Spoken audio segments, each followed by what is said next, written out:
Olá, hoje é segunda-feira, dia 21 de setembro de 2015. Estamos começando mais uma edição do programa Esporte Record News, aqui pela Record News Espírito Santo.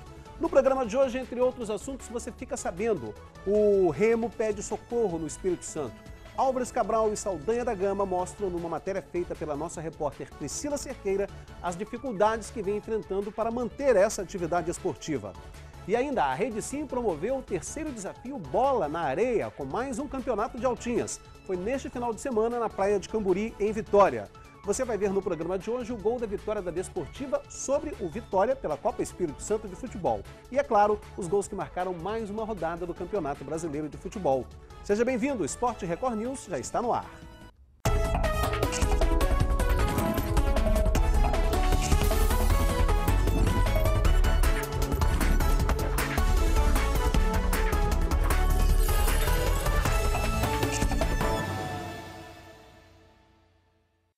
Olá, boa noite a você, amigo telespectador. Estamos começando mais uma edição do Esporte Record News, agora em novo horário, sempre depois do Hora News. E aqui ao meu lado, meu grande parceiro, amigo, Paulo Duarte. Boa noite. Tudo bem, Paulo? Boa noite, galera. Um abraço pra galera toda aí. Como é que foi de final de semana? Tudo tranquilo, graças a Deus, com muito sol, muita pedalada lá em Camburi e batendo aquela bola na altinha, claro. Eu cansei só de ouvir você falar. É? Vamos para a matéria? Ainda tem mais, ainda tinha o Remo. Pois é, um esporte tradicional pede socorro aqui no Espírito Santo de modo geral. É o Remo, que no passado atraiu grandes públicos para a Baía de Vitória e agora sofre com a falta de apoio e principalmente de estrutura. Veja a matéria. 2 clubes de regatas em Vitória, Espírito Santo, Álvares Cabral e Saldanha da Gama. Ambos com 113 anos de história. Em comum, o Remo e inúmeras conquistas do esporte.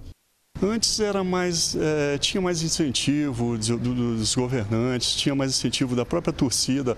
A beira-mar ficava cheia de gente. Hoje em dia você vai lá, não tem, quer dizer, falta muita coisa, do apoio dos poder público, de muita coisa. Então falta esse incentivo, que antes tinha e hoje não tem. Se tivesse um meio de segurar o atleta no estado, no clube, e ele desenvolver.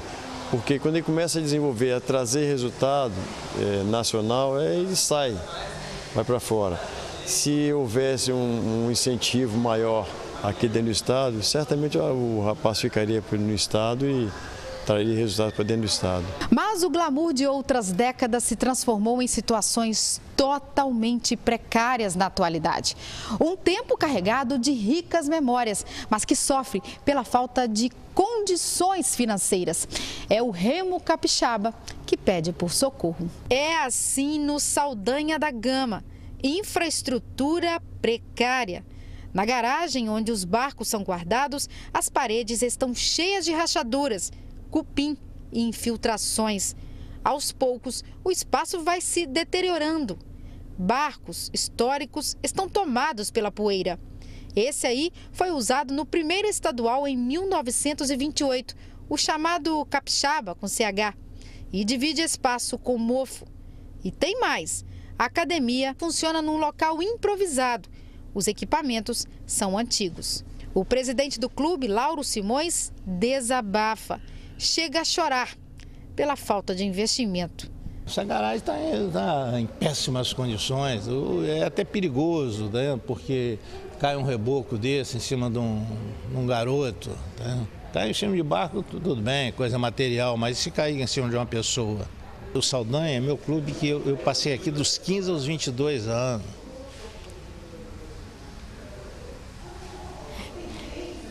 É uma história e dá tristeza em ver isso, né?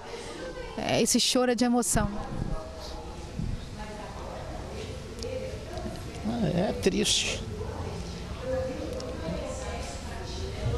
Com a situação econômica menos precária, o Álvares também vive seus problemas. Mantém uma garagem em condições melhores. Tem um estaleiro próprio para construir seus barcos. Mesmo assim, luta para manter os atletas em competições. A gente vive com as próprias pernas, com recursos próprios, e para a gente manter essa estrutura é realmente caro, é dispendioso até para o próprio clube. Atualmente o Álvares tem 60 meninos. 6 atletas dormem no clube. Não recebem salários, mas ganham alimento e estadia. São 3 horas de treinos e 22 quilômetros de remadas. Um deles é o Wallace, 18 anos, uma das joias do esquife júnior. É atleta da seleção brasileira, mas para ele falta incentivo. Está pedindo socorro, está faltando investimento do governo, está faltando incentivo em tudo aqui no remo. Apesar da crise, os 2 clubes seguem vivos em competições. O Saldanha celebrou esse ano o 9º título estadual seguido, marca inédita. Mesmo enfrentando os gigantes, ainda há esperança. Otimismo é o que não falta. Qual o seu sonho? É ver o Saldanha reerguido, né? Porque trucidar o Saldanha. A nossa esperança é que isso renove, para a gente dar para essa garotada esse incentivo de vida, de esporte, de saúde. Se a gente mistura tudo e acaba a gente formando uma grande família aqui dentro. Entendeu? Que isso é muito importante. Isso, às vezes, a gente supera essa parte financeira. Não pode deixar nunca o remo morrer. Sempre defendendo o remo e chamando o Espírito Santo. O Espírito Santo sempre. É verdade. Eu fico muito triste em ver essa situação do remo no Espírito Santo, porque me recordo de, há alguns anos, ter feito cobertura de regatas na Baía de Vitória, com aquela baía completamente lotada, com uma competitividade muito grande entre Álvares e Saldanha. Fico mais triste ainda em saber que a gente tem e teve vários políticos com mandato que tem uma ligação grande com o remo, né, Paulo? Poderia ajudar de alguma forma? O que você acha? Olha, o detalhe é o seguinte, começa pelo estádio de remo, uma promessa que completou 25 ou 26 anos que nunca saiu do papel. Todo mundo prometeu, mas não houve a condição de fazer um estádio de remo. O estádio de remo, sabe o que era? Não tem ali aquele barranco bonito que tem ali do lado do Saldanha, ali seriam colocadas arquibancadas, feita arquibancada. A gente já teve o governador do Espírito Santo, Vitor Buarque, que remava muito bem, né? E foi também prefeito do município. De Vitória. Então, a realidade de tudo isso é que Álvares e Saldanha se deterioraram, principalmente a equipe do Saldanha da Gama. Para você ter uma ideia, ontem o Saldanha conquistou mais um título. Então o Saldanha correu sozinho praticamente. Estava vazia, a Baía de Vitória estava vazia. Isso vem deteriorando ao longo dos anos. Por quê? Em função dos problemas com a capitania dos portos, muitas das vezes, então começaram a transferir as regatas para a Raia de Santo Antônio. A Raia de Santo Antônio é maravilhosa, uma vista linda, só que a tradição é na Baía de Vitória. Em Santo Antônio, o povão de Santo Antônio vai todo. Mas o pessoal de Vitória, Centro e outros bairros não vão a Santo Antônio, essas pessoas não vão para Santo Antônio. Então começou a decadência e financeiramente com a decadência do Saldanha da Gama, o Álvares acabou também tendo problemas. Se não ajudarem o remo vai fechar as portas. Para você ter uma ideia, só para fechar, além dessa joia do Álvares Cabral, ainda tem mais 2 remadores do Álvares Cabral na seleção brasileira. E no Saldanha da Gama, Nayara Furtado, que é da seleção brasileira, embora não seja capixaba, treinava no Saldanha da Gama e é convocada e disputou o Pan-Americano. Bom, material humano a gente tem de sobra aqui no estado. Bom, daqui a pouco, depois do intervalo, você vai ver o triunfo da Desportiva sobre o Vitória pela Copa Espírito Santo. É um instante só e a gente volta.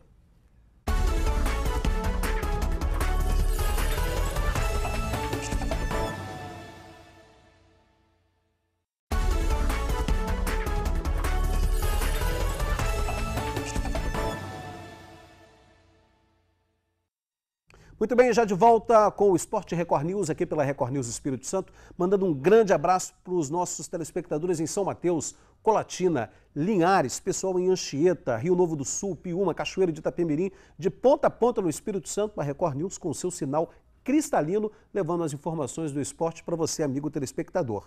E agora é hora de falar em futebol pela Copa Espírito Santo. A Desportiva venceu neste final de semana, no jogo contra o Vitória, no Engenheiro Araripe. O time Grená venceu por 1-0. Veja o gol da partida. Um resultado importante para a Desportiva, que volta ao G4 da Copa Espírito Santo.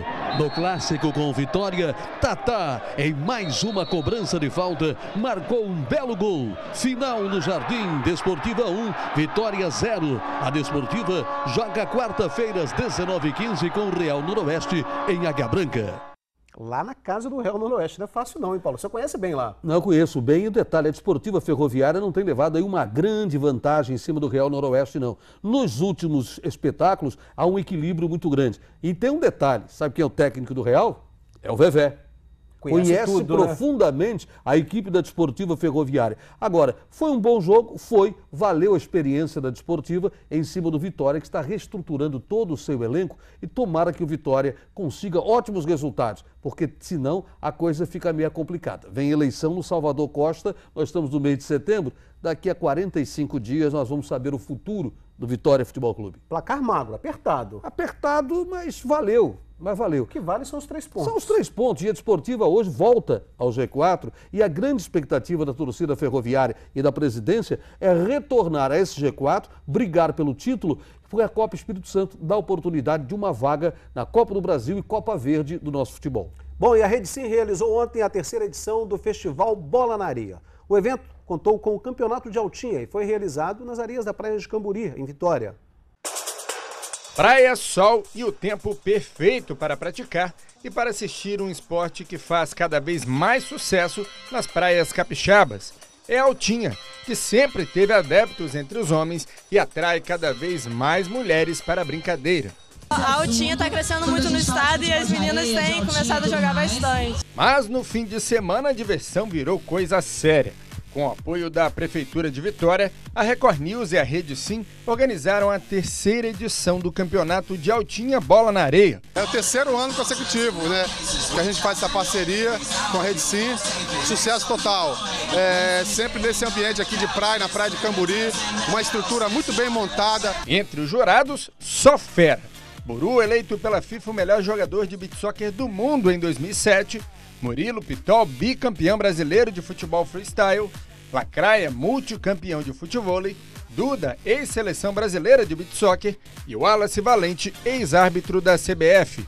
No início, fazer o mais simples, para ganhar confiança e depois começar a fazer as jogadas de efeito, as jogadas acrobáticas, né, para que depois, mais para o final, você consiga conquistar o voto dos árbitros. Sinal verde para as meninas que, além da habilidade, levaram charme e a ginga para a quadra.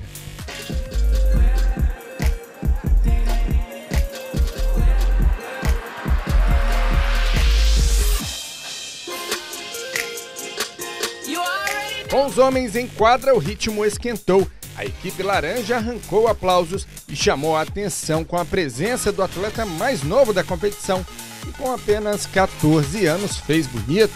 Ficou nervoso não? Porque não, eu tenho habilidade já, dá pro gasto.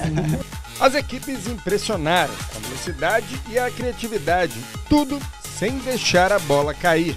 Essa é a 3ª edição do Campeonato de Altinha Bola na Areia. Se do lado de dentro os atletas estão dando show, do lado de fora a galera tá curtindo e muito. Última equipe aqui a se apresentar. É uma coisa que a gente curte pra caramba, a gente vem brincar às vezes na praia, fomos criados no futebol, então a gente curte pra caramba. Tá muito divertida a competição, alto nível mesmo, os capixabas estão voltando a arrebentar. No final, a foto dos campeões saiu com os galácticos de amarelo entre os homens e as poderosas de verde como as grandes vencedoras entre as mulheres.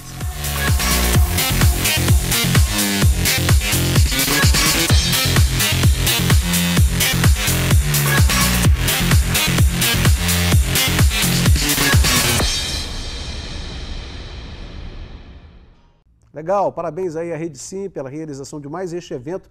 E o clima ontem contribuiu assim, fantasticamente, né? Olha, maravilha, parecia maravilha. Verão ontem. E um detalhe importante, tinha a rapaziada lá, a turma do júri, com o Lacraia, com o Duda, Buru, o Wallace Valente, representando o município. E um detalhe maior, as meninas. O grande sucesso foram as meninas. As 2 Brendas, a Rayana com o joelho todo novo, tranquilo. Foi realmente um espetáculo muito bonito e mostrando a qualidade técnica das meninas e da rapaziada também. Foi realmente um grande espetáculo. Daqui a pouco, depois do intervalo, a gente volta trazendo os gols que marcaram mais uma rodada do Campeonato Brasileiro de Futebol. É um instante só e a gente está voltando.